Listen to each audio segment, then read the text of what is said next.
It is not there. And even when the employment is there, the caregivers choose between the job and between the giving care of their own persons. So in future, believing that every minister do give their performance, I urge the minister in charge of persons with disability to also give what is expected, what has happened. We need devices for these people. We need system of education to be looked upon and many other avenues. Honorable Speaker, with that, the next chance to the member of for Kituto Rural, Honorable David Mboni.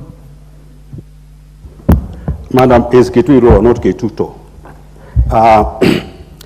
Madam Speaker, let me also say a few things about this speech. I will not say that it was a very bad speech, but mostly is a proposal going forward. Madam Speaker, what I'll say is that what I want to comment is the cost of food.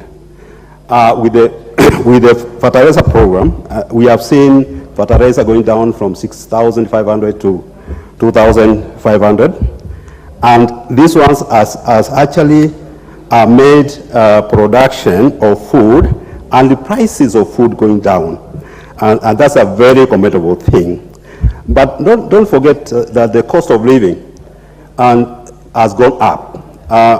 Last month, the rate of inflation was 6.8%, which is very high to the Kenyans. And this is contributed by the fuel prices, which are still very high in this country. But we start asking ourselves, if oil, petroleum prices are going down in Uganda, in Tanzania, where are we buying our fuel?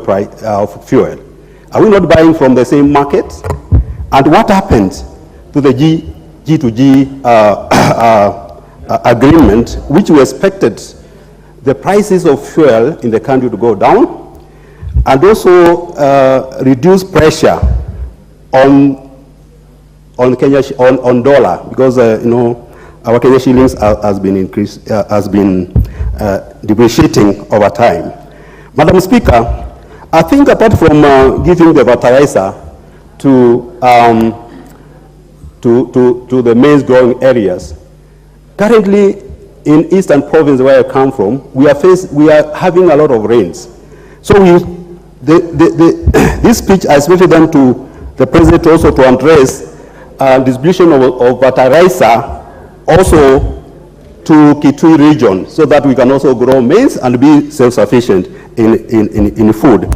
And also expected to hear more irrigation schemes being done in Eastern Province, so that we can be able to grow food.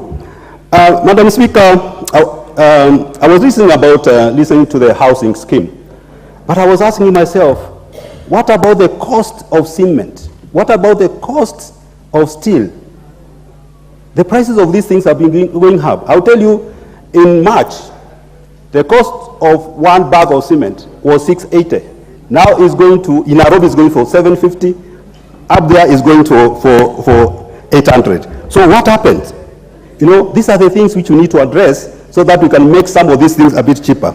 Madam Speaker, I listened about the public debt, and it's very good that we are addressing the issue of repaying payback of Eurobond.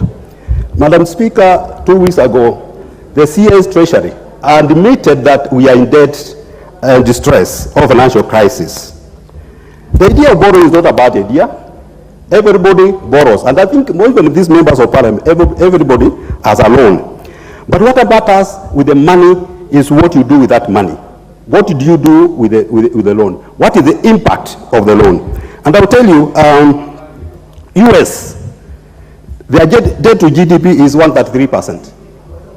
Japan is 250. Sudan here is 186. Kenya is 67. And we are crying. We are in a debt stress. So what happened? These are the issues which we need to address. And one of the issues which we need to address is the corruption and the wastage in government. If we address wastage and corruption in the government and strictly implement Fiscal consolidation, reduce unnecessary trips,